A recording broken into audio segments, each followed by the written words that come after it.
So that's a snapshot of the economics. If you turn now to people like the members of the Growth Commission, we would ask ourselves, what else is there to this? And the answer is a lot of things. One of them is politics. These things don't just start. They usually start somewhere in the neighborhood of a crisis, when there is a big change of direction. They start frequently with clear inspired political leadership. Sometimes it's somewhat gradual, but there's usually a few points that are points of opportunity. The crisis in India in the early 90s would be an example. In the case of China, Deng Xiaoping and his colleagues got up one morning and decided that there was going to be another revolution, essentially, and they'd lose the whole thing if they kept doing what they were doing, which was catastrophic in terms of economic outcomes. Having said that, they did invest heavily in people. They inherited, in 1978, a population that was literate beyond anything you would expect in a poor developing country, both men and women. And they swept away in 1949 all officially sanctioned, I underline officially sanctioned, elements of class, caste, and so on. At the family level, as you heard yesterday, there's clear gender-related issues having to do with birth and so on. But it is not officially sanctioned. It's gone from the politics. It was a huge asset. So we're trying to get a feel for what is it that it takes. And the answer seems to be, from listening to people talk, is it takes some sense of vision on the part of the leadership that can be communicated in various types of governance settings to people so that they buy it. And because, this may be obvious to you, but we're talking about things that make a huge difference over multiple decades.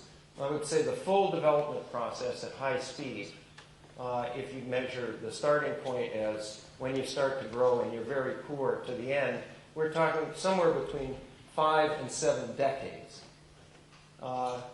And so to start that process and have people pay the implicit price that goes with it, you need some sense that your children and grandchildren are going to be better off than you are. And you have to not only sort of understand it, but you've got to believe that it will happen.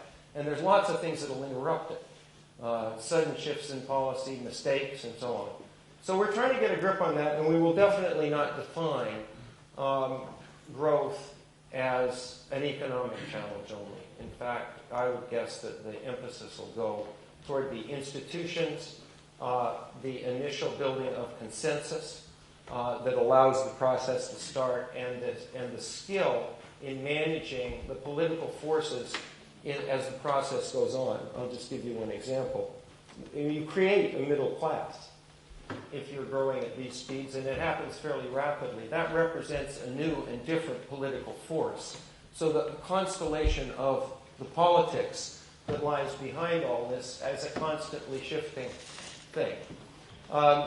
So we're working on it. I'm trying to write something with my colleague David Brady, and we've had leaders from several continents writing about their experience and talking about what they think are the key issues. Some of them clearly crisis-related, as in the case of Kemal Dervis, who went back to Turkey to deal with a huge crisis in 2001, and so on. The second thing, I think, that I wanted to mention, and then I'll sit down, is more subtle and isn't more talked about. When I started paying attention to this again, I was very puzzled by the nature of the debate about policy as it related to growth and development. The arguments seemed silly at times. I'm talking at cross purposes. They seem to go beyond what we know. And so, whereas you might have expected somebody to say we're making decisions under uncertainty here, instead people were arguing there was elements of orthodoxy in it and so on. And I started to ask myself the question, why is this going on?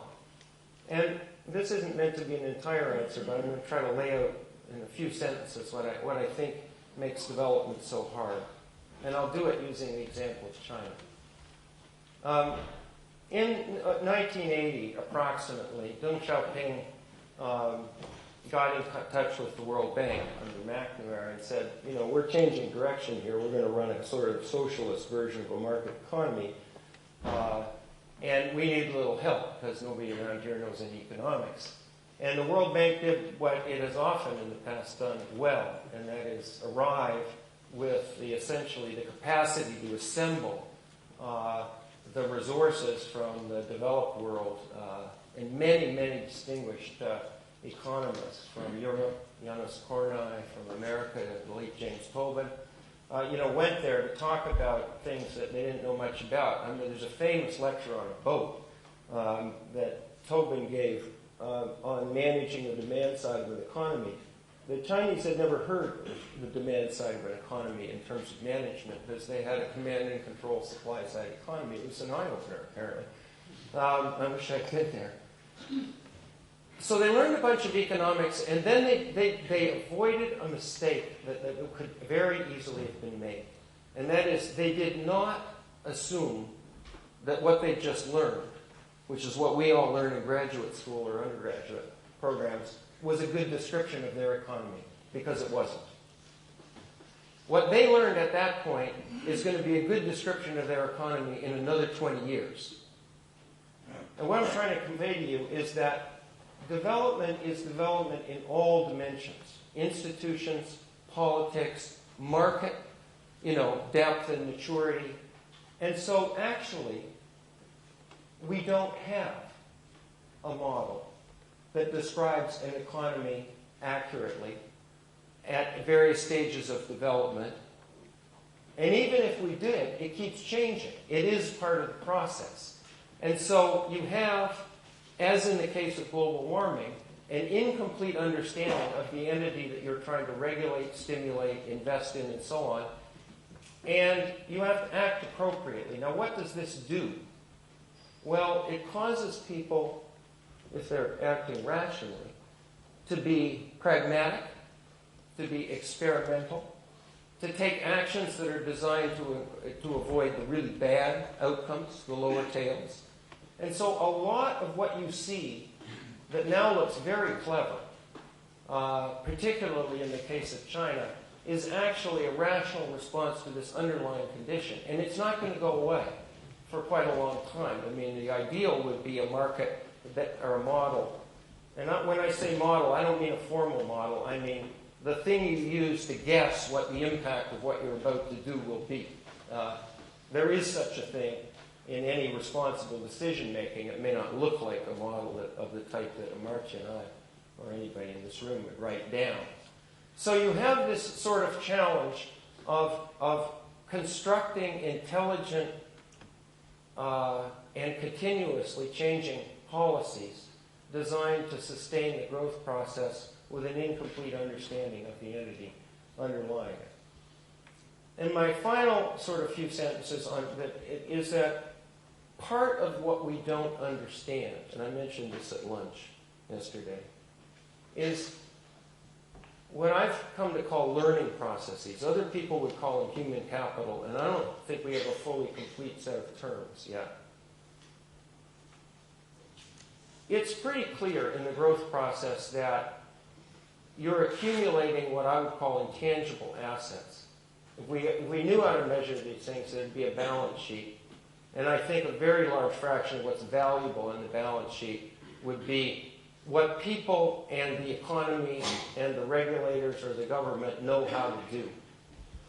Or put it differently, if you gave me a choice between having an economy that was sort of pretty slim on physical assets of the type we do measure and very deep in these intangible assets associated with people's capabilities and understanding and systems capabilities, then on the one hand, and the reverse on the other, I take the one that has the intangible assets because you can build the others easily and we know how to think about it and do it, where these other things take much longer in terms of decades to accumulate. And this is everything from regulatory capacity and systems and expertise, policy making, to things like that we take for granted in developed countries. I live in Silicon Valley. Silicon Valley is a marvelously constructed entity in the private sector for conducting economic experiments. It's of enormous value. And yet, it's getting created in other places. This is something, and it took, it's about 30 years old now. And its institutions and its capacity to do this are different. That's an example of what I'm talking about in this sort of maturing process. Now, part of the maturing process is related to the opening up of the economy. Financial systems take a long time to build and require depth, and we've had lots of bitter experience in the last 15 years in opening these things up before they're ready. So that's an example of an area where people avoid making mistakes. The reason I've decided to try to call them learning processes, and it may sound silly to you to sort of draw attention to something we don't know much about, is I really think that it deserves attention on the part of leaders and policymakers in developing countries.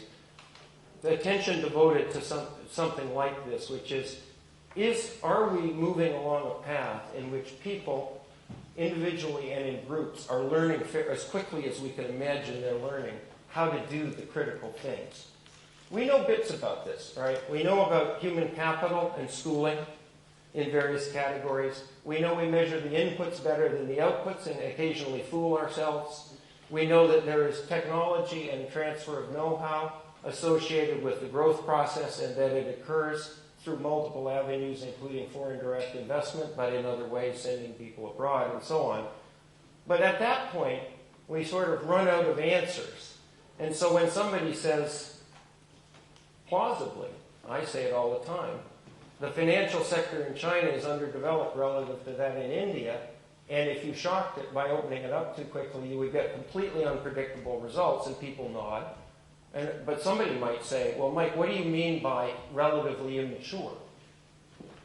And I mean, well, sort of all those things that you associate with a deep financial market. Lawyers, regulators, analysts, investment bankers, lack of volatility in the market, speed of response, transactions capabilities, and so on, that probably take decades to build, which is why they should be thought of as assets and other things, are not there, at least not enough, to take away the volatility and restore the predictability.